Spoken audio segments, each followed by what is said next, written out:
Olá, meu nome é Gabriel Viana e eu sou responsável por apresentar o projeto Fly Mistake, desenvolvido pela equipe Microcefast para a 22ª competição SAE Brasil Aero Design.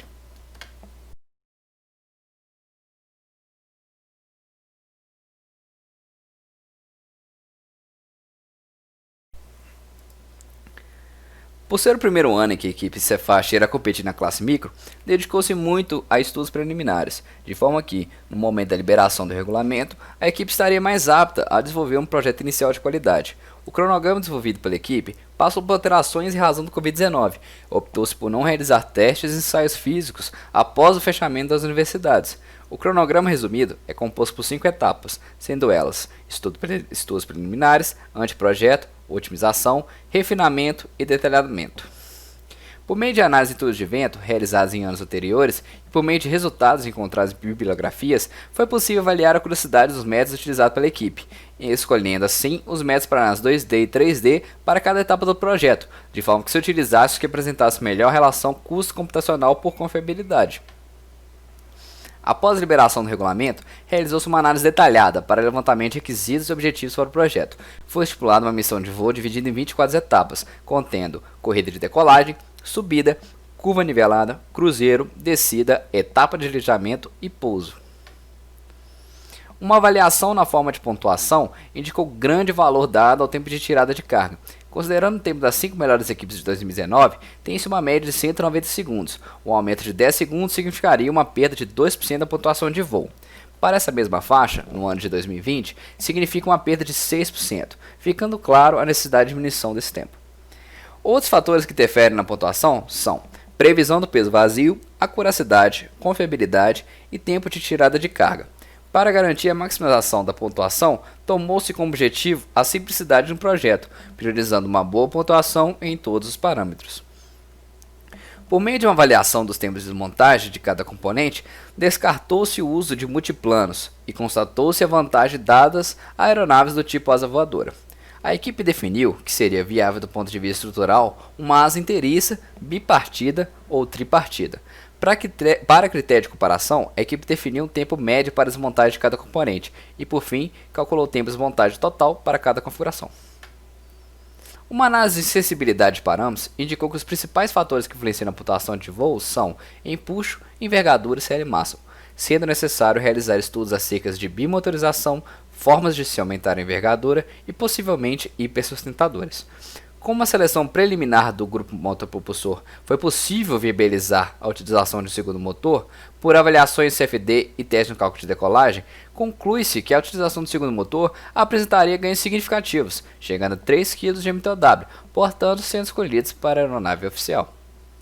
Para a definição da configuração da aeronave, realizou-se uma otimização simplificada de cada uma das configurações possíveis. Como resultado, observa-se que com o aumento das divisões das asas, tem-se um aumento da carga paga e diminuição do fator de tempo de desmontagem. No caso das asas voadoras, como tem-se menor tempo total de desmontagem, a variação do FTD com o aumento do tempo é menor, implicando que o aumento na carga paga significa um maior aumento na pontuação quando comparado aos monoplanos. Evidenciando que a asa voadora com 3 separações é o projeto com maior potencial, foi este o modelo escolhido para o projeto.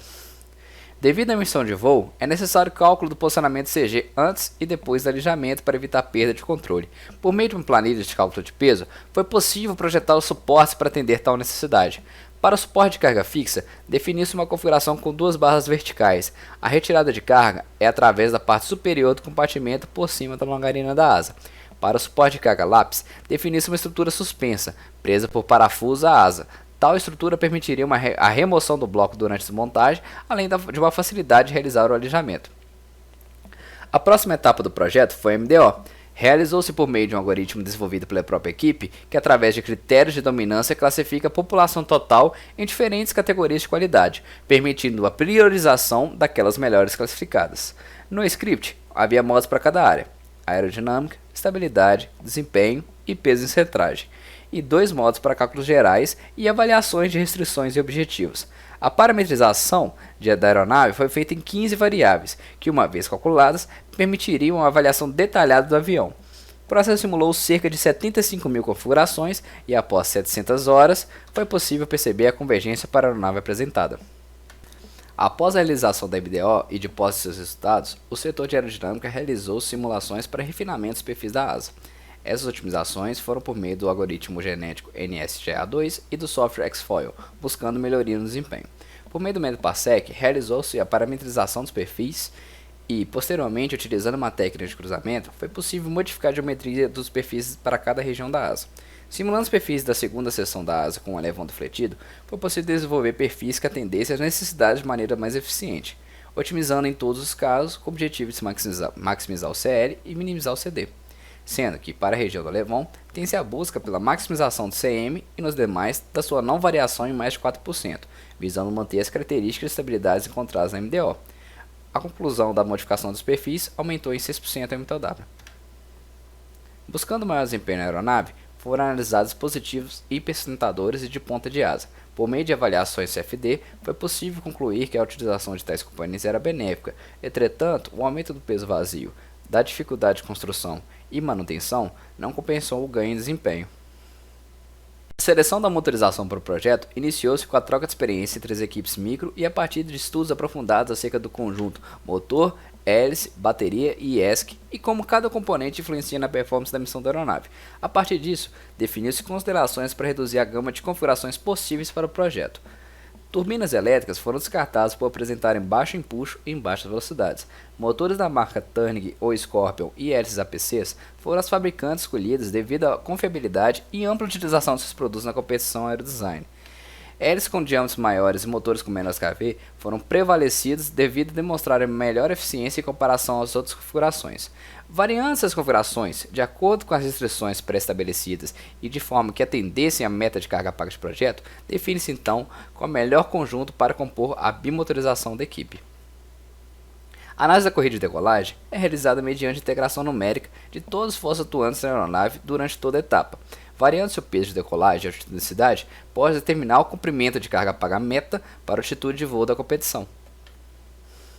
A partir das curvas de potência disponível e potência requerida, verifica-se a capacidade de subida da aeronave para as condições de MTOW e pós-alijamento. Considerando-se os motores desligados e a velocidade de toque é igual à velocidade de aproximação, verifique-se a necessidade de deflexão dos elevons e posição superior ao ângulo de stall de superfície, de forma que diminua a geração e sustentação da asa e aumente a força de atrito, o que manteve o pouso da aeronave dentro da distância da bonificação de pouso. Para a análise de autonomia e seleção da bateria, avalia-se a utilização da corrente em cada etapa de voo.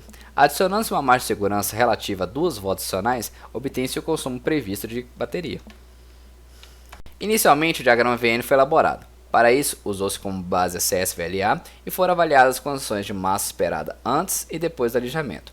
O comportamento dinâmico da aeronave foi avaliado em um modelo no Simulink e as cargas aerodinâmicas foram avaliadas por meio do software AVL, de forma a efetuar a avaliação da aeronave para os aspectos indicados pela CSA-AVLA.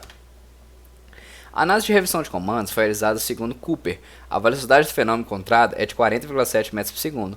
Para a análise de divergência e flutter, elaborou-se um modelo da aeronave no software FMAP e utilizou-se o método PK para análise de flutter por meio da solução 145 do Nastran. Ambos os fenômenos ocorrem em uma velocidade superior a 120% da velocidade de mergulho. Foram realizados para as duas condições de carregamento, pré-alijamento e pós-alijamento. A posição longitudinal do CG para alijamento, a devida otimização, visava maximizar o desempenho e garantir a estabilidade. Buscando maior curiosidade na análise longitudinal, considerou-se a posição vertical do CG, contribuição do arrasto, não linearidades, tração no motor em todo o envelope de voo. Para a condição pós-alijamento, o CG foi definido de forma a manter o avião estável e controlável dentro dos requisitos propostos. Após a análise, observou-se que para as ambas condições de carregamento, o avião atende ao intervalo de margem imposto no projeto. O valor de margem, sempre positivo, mostra que a aeronave é estável para a posição do CG vinda da otimização e para a posição do CG pós-alijamento. Além disso, as metas de margem lateral e direcional foram cumpridas em ambas as condições de carregamento. A escolha por elevons levou em consideração parâmetros de controle. Estes devem conseguir trimar a aeronave longitudinalmente em todo o envelope de voo. Situação alcançada, visto que as deflexões necessárias para todas as velocidades não ultrapassam a deflexão aerodinâmica máxima. Os elevons também devem ser capazes de rolar o avião em um 80% bank angle máximo em até 20 segundos. Para controle direcional, inovou-se utilizando uma técnica diferencial de tração entre os dois motores, produzindo um momento não nulo e possibilitando o controle em torno do eixo Z. O diferencial de tração foi dimensionado de forma a não variar a tração total disponível em voo. Além disso, deveria ser capaz de corrigir ventos de través de até 8 metros por segundo. Para a estabilidade dinâmica, utilizou-se de um modelo no Simulink com 6 graus de liberdade, possibilitando a análise das respostas dinâmicas nas duas condições de carga. Além disso, avaliou-se os modos dinâmicos em 3 fases de voo: subida, voo reto, nivelado e descida. Em todos os pontos analisados, o avião atende aos requisitos dinâmicos adaptados na norma. Utilizando o modelo desenvolvido, foi possível acoplá-lo a um simulador de voo, que possibilitou avaliar e testar o avião no período de isolamento social. Os materiais escolhidos para compor o projeto tinham como objetivo aliar o baixo peso a uma alta resistência, visando obter uma alta eficiência estrutural e, consequentemente, aumentar a carga paga. O dimensionamento dos componentes seguiu o fluxograma apresentado, para que se evitassem retrabalhos durante o processo e fosse possível alcançar uma solução compromisso para todas as estruturas.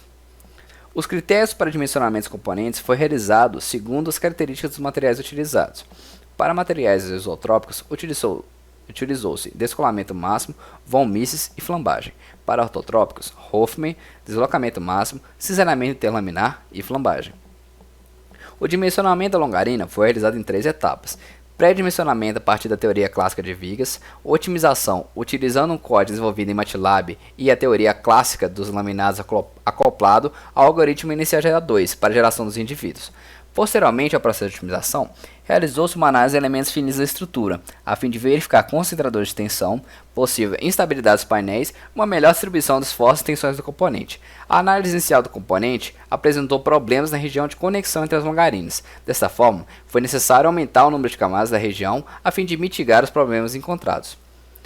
Visando verificar a influência das rigidezes de cada componente e verificar a interação entre os mesmos, foi desenvolvido um modelo global para análise das condições de carregamento que a aeronave vem enfrentar na missão de voo. Inicialmente, realizou-se uma análise linear estática para todas as condições de carregamento durante o voo, e a partir dessa análise estática, foi possível mapear as condições que apresentavam maiores cargas compressivas nos componentes, e desta forma, realizou-se uma análise de flambagem linear para as condições de maiores compressões.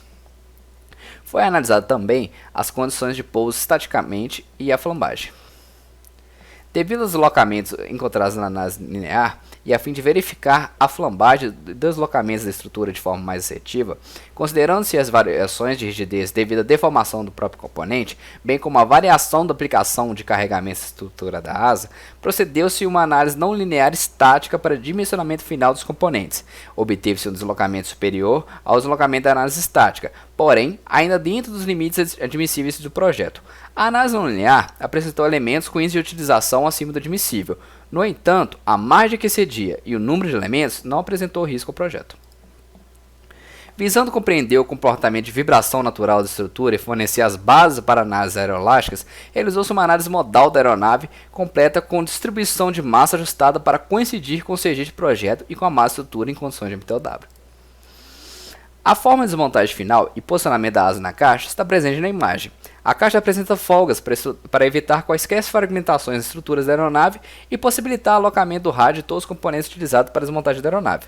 Para a desmontagem completa, inicia-se removendo a fixação das pontas da asa. Em seguida, tem-se a remoção dos trens de pouso e dos motores. E por fim, a remoção do bloco onde vai o suporte lápis e a bequilha. O tempo de desmontagem final previsto atende às expectativas iniciais da equipe e garante um elevado FTD. Este é o projeto Flying Mistake e agradecemos a todos pela atenção.